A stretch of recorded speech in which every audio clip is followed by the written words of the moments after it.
Hmm? Sorry, my dear, did you need something? Oh, yes, give me just a moment, and I will be glad to help you down off that table.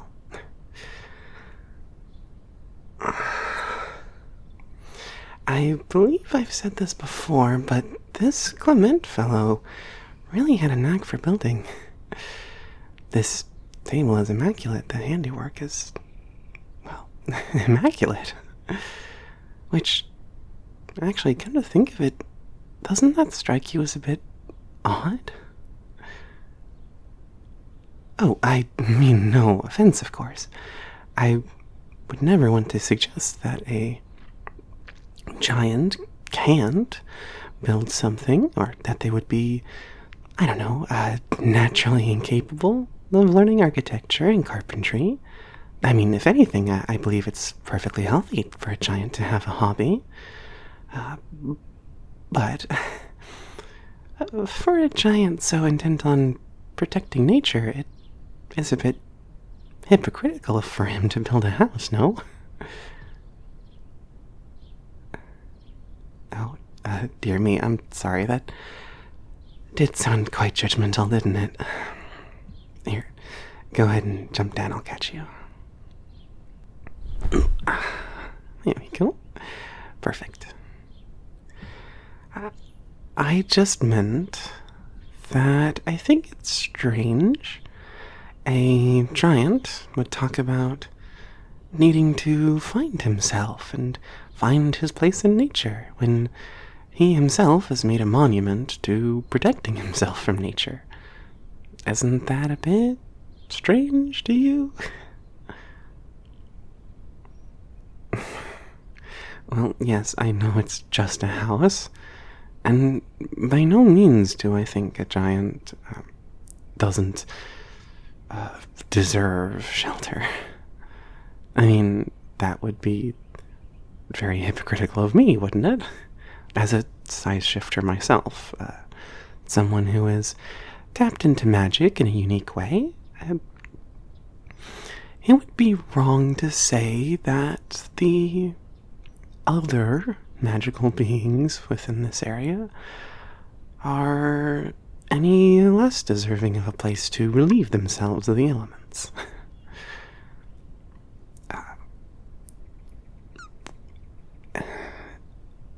That said, I do find many giants make their homes out of natural places. You know, caves or holes, grottos, or what have you.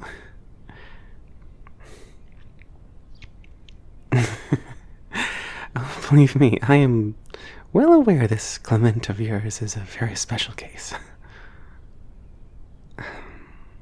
I mean, I suppose, playing devil's advocate for my own curiosities, it is interesting how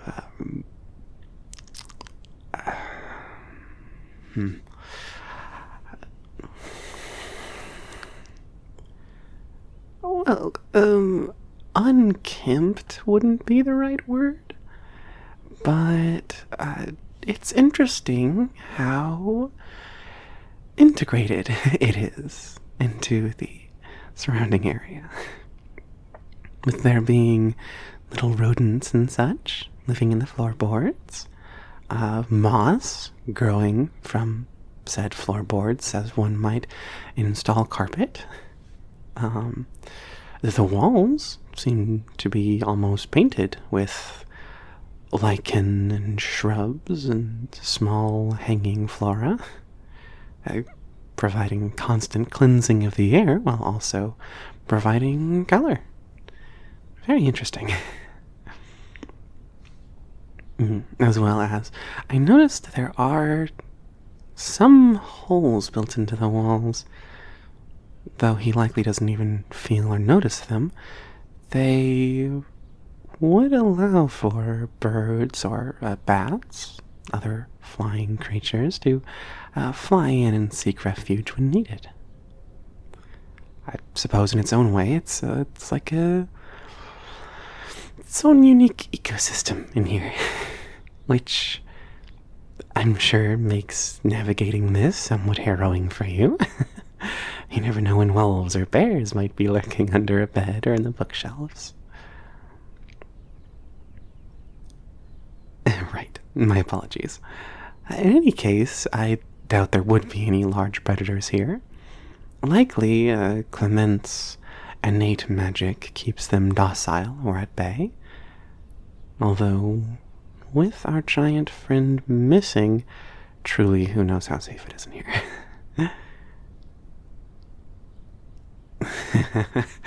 Of course, my dear.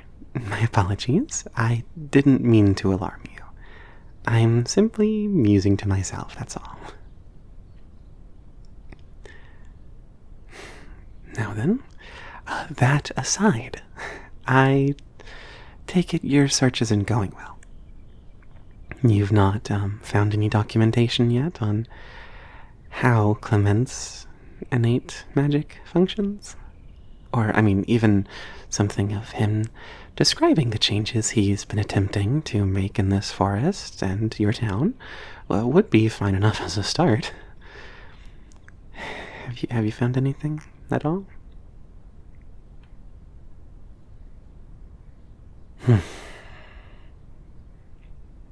I'm sorry, my dear.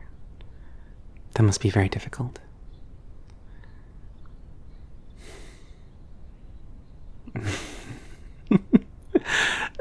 That is a fair point.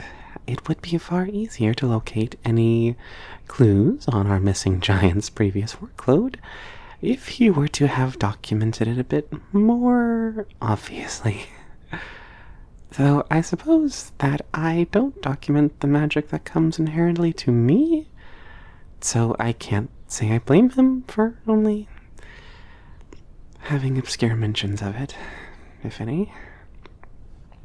Still, it is nonetheless a pity that this can't be like in the movies, where the information we need is just sprawled out in a singular journal open to the exact page we need in the middle of a countertop or something like that.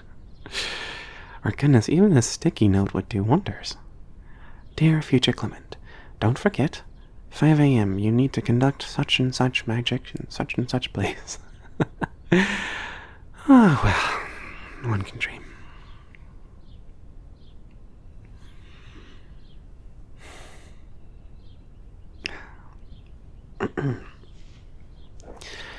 I would like to apologize as well, for making you go through all this trouble on your own. You know, looking for some kind of documentation on a giant's magical tendencies, more or less, all by yourself. I know this abode of his is quite large, and even I, at my current size, would struggle to search it all. Can't imagine it's particularly fun for you. Truth be told, were it not likely to cause mass hysteria within the town, I might advise something of a search party to cover more ground here, but as I say, I do believe it would do more harm than good trying to bring in more hands to help us. Still, I do firmly believe that if there's anything to find, you would be the one to know when you see it. After all, I would be very much in the dark on what would be important within this fellow's house, what with having only heard of him through you and your mentor and all.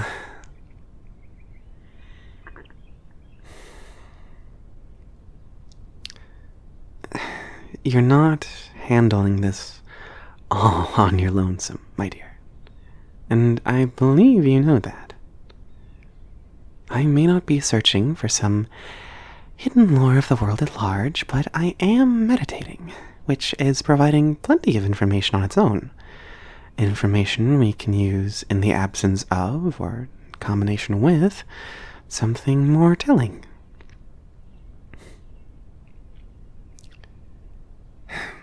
I understand that you feel our workloads are imbalanced, and I understand why you feel that way. After all, you have spent the past few weeks crawling all over a missing giant's house, being forced to use exclusively mundane methods for moving around this massive space, and meanwhile, it seems I have the cushy position of sitting in the center of his living room, relaxing at a meager 20 or so feet tall, and doing little more than what appears to be resting my eyes. To the uninformed, I would agree it absolutely does seem unfair. But I assure you, I am doing valuable work, just as you are. Well, so long as you know I'm not slacking off.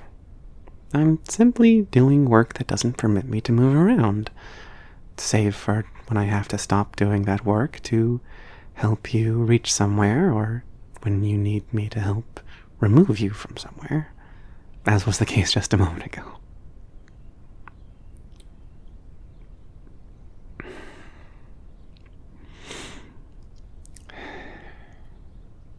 Speaking of doing work in all of this, I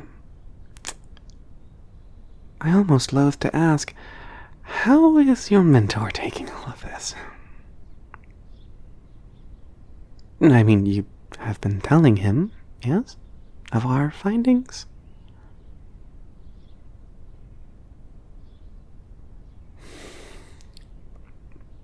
And how has he been taking it? Has he said anything about what we've discovered so far? Of the pulsing I felt during meditation? The overwhelming rush of arcane energy within this place? The lack of information we've uncovered overall otherwise? Has he been... has he been taking it well?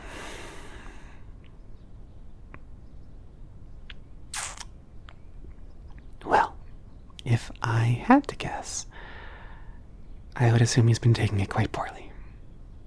But I don't know. Hence why I'm asking you.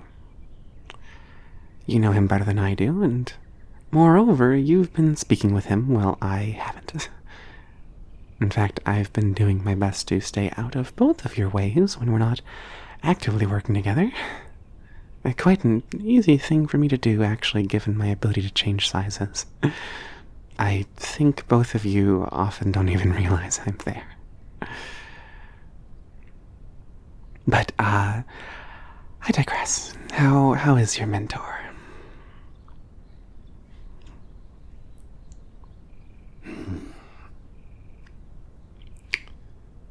I had worried as much. I'm sorry he's stressed. And believe me, I am doing everything I can to help. Which, truth be told, I should probably get back to meditating, actually. My apologies, I didn't mean to get so sidetracked. Hmm?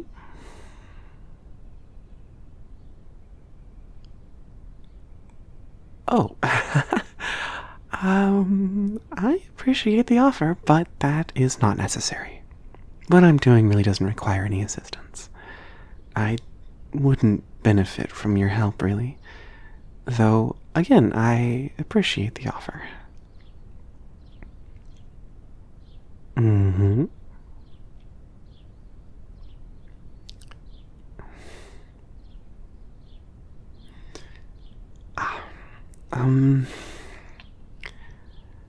I suppose I could teach you, yes?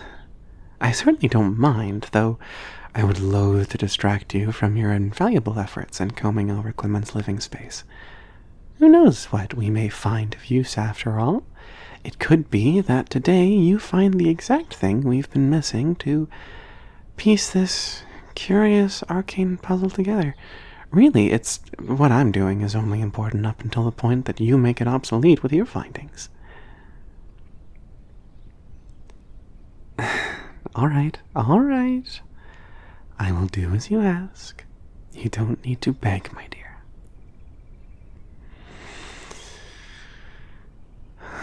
All right.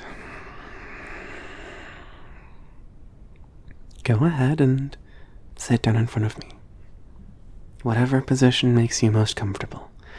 The intent here is to relax yourself to the point that you no longer are necessarily aware of yourself. So, cross-legged, or man-spreading, sitting on your knees, or, again, whatever makes you most comfortable. Alright, well, in an effort to once again avoid a boring several-hour lecture of how magic works, meditation is a form of sun magic. So magic that uses one's own body as the conduit for its uses. However, this particular type of sun magic is intended less to create a certain effect, and more to link the magic within you to the magic outside of you. In a sense, what we're attempting to do is everything and everyone, wittingly or not, has magic within them. It's a simple fact of life. Everyone has arcane energy within them that connects them to the world around them, that in a sense guides them. However, most mortals, in a subconscious effort not to be constantly swayed by the whims of magic, have made barriers. Walls or dams that their bodies maintain to keep some magic in, some magic out. In a sense, their bodies form these walls to avoid becoming overstimulated by the constant fluctuation of the magic around them. The magic is around them always, but it doesn't connect to the magic within them necessarily. Similar to how my own arcane mutation has formed within me a separate state of arcane energy that lets me change sizes without affecting the magic around me. Does that make sense so far? Alright, good. So then, if humans have these subconscious dams created to limit how much magic can flow into them and affect them, meditation essentially temporarily opens those dams to allow magic to flow freely into and out of them. Sort of making them conscious of the entire sea around them, rather than simply the very limited stream that flows through them usually. And through that act, through the breaking down of these barriers, the opening of these dams, we're able to feel the flow of the arcane sea around us in a way that we don't usually feel. We're able to feel its fluctuations, its pulses, its ripples and currents. And in the case of what we're doing currently, we're also able to see the abnormalities in the arcane sea's flow that have been caused by our missing giant's absence, as he's no longer here to maintain and distribute the flow evenly as giants tend to do. Any questions?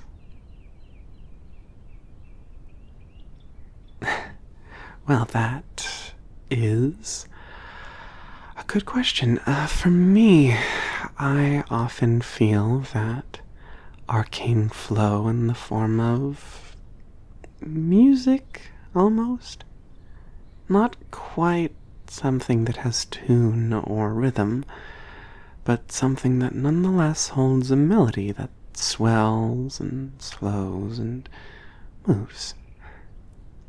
Others I've heard experience the arcane flow similarly to a genuine flow of water, washing over them in waves or currents, feeling as though their bodies are being pulled along with the whims of the arcane sea around them. I've even heard a few people manifest that feeling as voices. Voices of loved ones or people who are close to them. giving them encouragement or advice or something like that. But to be more specific, you will feel the arcane sea however your mind can best comprehend it.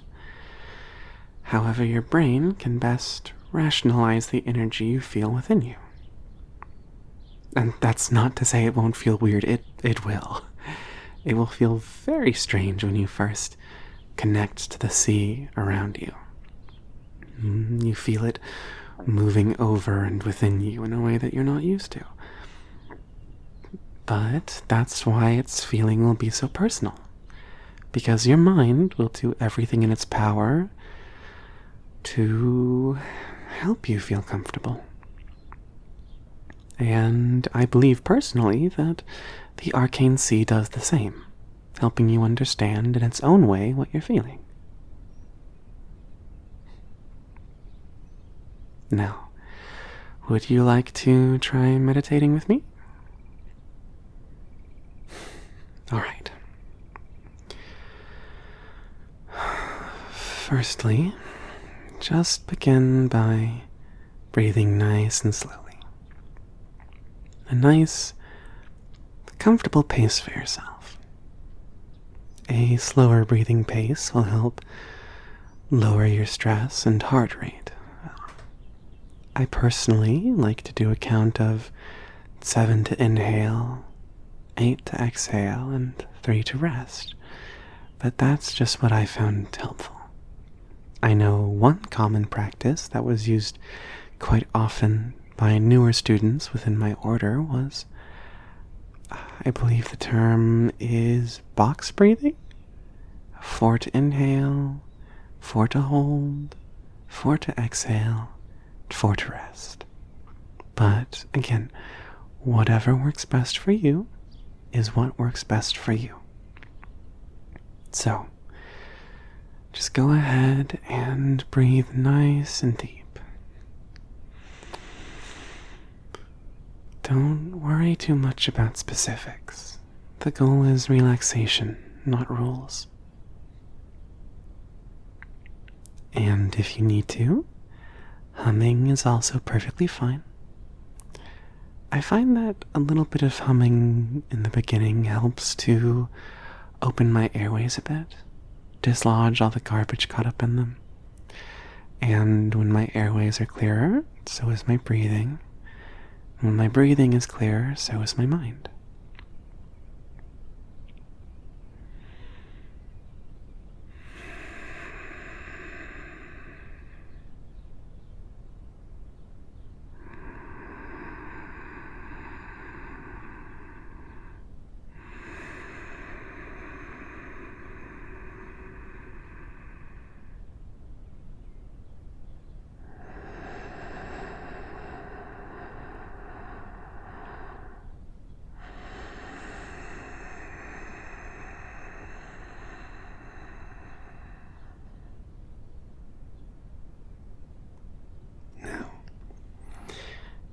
If you're feeling relaxed, just try to direct your thoughts outward. If they start to stray a bit, that's alright. But the goal here is to focus your mind on the arcane world, to temporarily deepen your bond with it. In that sense, focusing your thoughts on the sounds of leaves rustling, the sound of a bird chirping outside, or how the sun feels against your skin, is perfectly fine. But if you find your thoughts turning inward, toward future plans you may have, things you did in the past, or how your body feels right now, anxieties you may have, just gently redirect them back outward. And remember, as you do this, you aren't failing when your thoughts stray. You're simply learning. Now, I'm going to be quiet. Let your brain focus on the natural world and through it, the arcane world. But before I do, as I mentioned, this process will feel different than what you're used to. And it may feel as I've described, or it could feel entirely different for you than it does for me. And it's understandable if you struggle to keep your walls down when you feel those sensations at first. It's like when your body flinches, someone tickling it, or when your knee kicks out slightly at being tapped. The response is perfectly natural and nothing to be ashamed of or frustrated by. Alright? You'll get better with time, I promise. The only reason I'm able to meditate more or less on command today is because I have spent many years learning how best to do so. You, who are just starting out, will need some time. Alright, well, I'll stop talking for now. You just do your best, as I said, to focus your thoughts on the world around you. Let yourself melt into the world, become a part of it, not simply exist within it.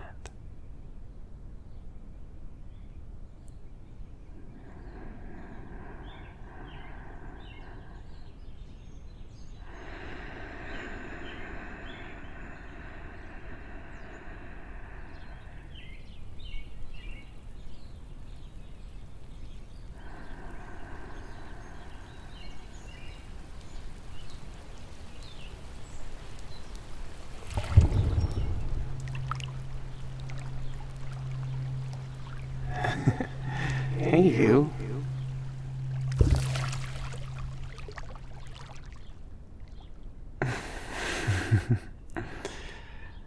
There's that knee-jerk reaction I was mentioning. It's alright.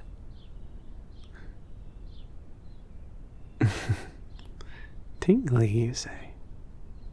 Interesting. Anything else?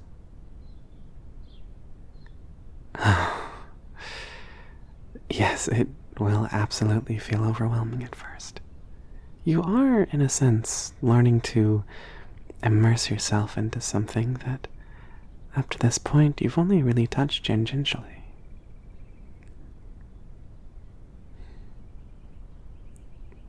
Oh? You thought you heard your mentor's voice, Well, that does make sense. If you associate him strongly with magic, as I suspect you do, it would make sense for your connection with the arcane sea to manifest as the sound of his voice.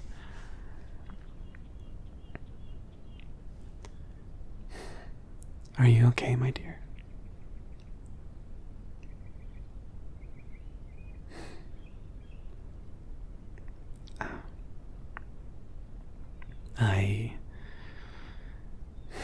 I can understand that. It makes sense that you would be stressed for Chaudry's sake. Being your mentor, being so close to you, I'm sure that Chaudry's woes weigh heavily on your mind as well.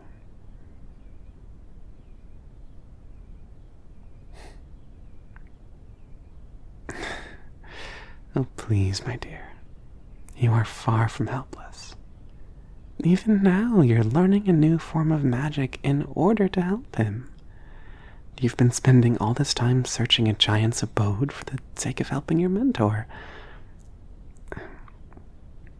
I understand that you may be disheartened by your lack of progress, but we are far from helpless. We've spent all this time trying to understand the flow of the arcane sea to help. And we will continue to help until this problem is solved.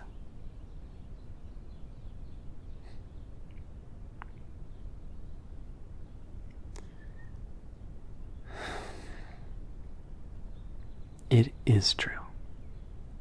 Believe me, we are not hapless bystanders in your mentor's suffering. We'll see this to completion just fine, I promise you. Just take a few deep breaths and try again, alright? Now that you know what it's going to feel like, just try to focus on that arcane energy around you, washing over you. It's alright, you're doing fantastic.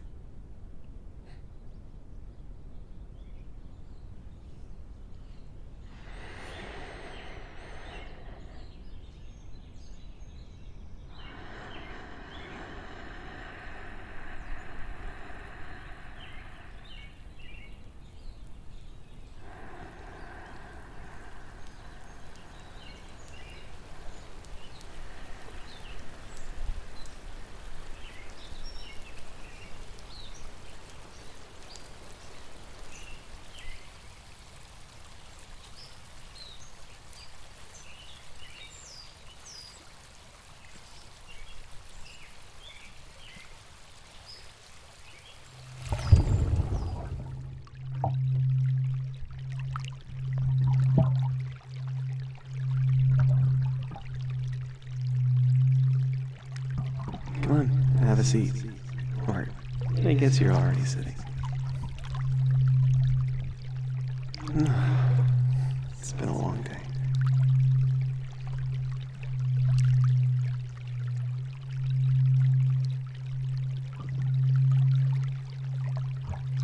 Hey, it's okay. It's alright. You don't have to fight it. I've got you. Everything is gonna be okay.